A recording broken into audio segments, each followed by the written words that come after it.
সহ সভাপতি জননেত্রী শেখ হাসিনা সরকারের পরপর 3 বারের সফল ডাক টেলিযোগাযোগ ও তথ্য প্রযুক্তি মন্ত্রণালয়ের মাননীয় প্রতিমন্ত্রী জনাব আলহাজ অ্যাডভোকেট জুনায়েদ আহমেদ পলককে বক্তব্য রাখার জন্য বিশেষভাবে অনুরোধ করছি। বিসমিল্লাহির রহমানির রহিম। আজকে সিংড়া উপজেলা আওয়ামী লীগ কর্তৃক আয়োজিত জাতীয় শোক দিবস 15ই আগস্ট উপলক্ষে আজকের এই আলোচনা সভা, দোয়া মোনাজাত এবং আজকের এই বিশেষ বর্ধিত সভার সভাপতি সিংড়া উপজেলা আওয়ামী লীগের সভাপতি অ্যাডভোকেট ওহিদুর রহমান শেখ, সঞ্চালক আলহাজ জান্নাতুল ফেরদৌস, উপস্থিত বাংলাদেশ আওয়ামী লীগ এবং সহযোগী সংগঠনের নেতা কর্মী ভাই এবং বোনেরা, সবাইকে আমার আন্তরিক সালাম, শুভেচ্ছা, আসসালামু আলাইকুম। অন্যান্য ধর্মাবলম্বী যারা আছেন তাদের প্রতি আদাব। আমার বক্তব্যের শুরুতে আমি শ্রদ্ধাভরে স্মরণ করছি সর্বকালের সর্বশ্রেষ্ঠ বাঙালি জাতির পিতা বঙ্গবন্ধু শেখ মুজিবুর রহমানকে। আমি স্মরণ করছি 52-এর ভাষা আন্দোলন এবং বিভিন্ন গণতান্ত্রিক সংগ্রামে সকল শহীদদের। স্মরণ করছি 71-এর মহান মুক্তিযুদ্ধে 30 লক্ষ শহীদ, 2 লক্ষাধিক নির্যাতিত মা বোনদের। স্মরণ করছি জাতীয় 4 নেতা এবং 1975 সালে 15ই আগস্ট বঙ্গবন্ধুর আমৃত্যু সহযোদ্ধা সহধর্মিণী বঙ্গমাতা শেখ ফজিলাতুন্নেসা মুজিব, বঙ্গবন্ধুর জ্যেষ্ঠ পুত্র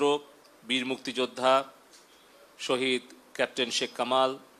বীর মুক্তিযোদ্ধা শহীদ লেফটেন্যান্ট শেখ জামাল, বঙ্গবন্ধুর কনিষ্ঠ পুত্র নিষ্পাপ শেখ রাসেল সহ বঙ্গবন্ধুর পরিবারের সকল শহীদ সদস্যদের। আমি স্মরণ করছি আমাদের সাধারণ ছাত্রছাত্রীদের শান্তিপূর্ণ যৌক্তিক আন্দোলনে যে সকল ছাত্রছাত্রীরা অংশগ্রহণ করেছিল, বিভিন্ন সময়ে গত জুলাই মাসে বিভিন্ন সংঘর্ষে যে সকল আমাদের সন্তানেরা ছাত্রছাত্রীরা নিহত হয়েছে, পুলিশ বাহিনীর সদস্য যারা নিহত হয়েছে, আমাদের ছাত্রলীগ, যুবলীগ, আমাদের সহযোগী সংগঠনের নেতা কর্মীরা যে নির্মম হত্যাকাণ্ডের শিকার হয়েছে, সেই সকল নিহত বিদেহী আত্মার মাগফিরাত কামনা করছি। 2024 সালের আজকে আগস্টের 2 তারিখ আমরা এমন একটি সময়ে আমাদের এই শোক সভা, এই আলোচনা সভায় আমরা অংশগ্রহণ করছি, উপস্থিত হয়েছি, যখন আমাদের এই বাংলাদেশের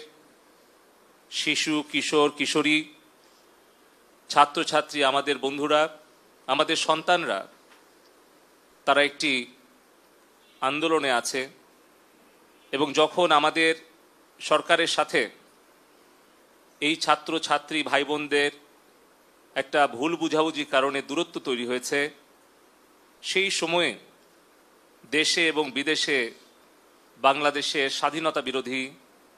দেশ বিরোধী ষড়যন্ত্রকারীরা তারা সুযোগ নেওয়ার চেষ্টা করছে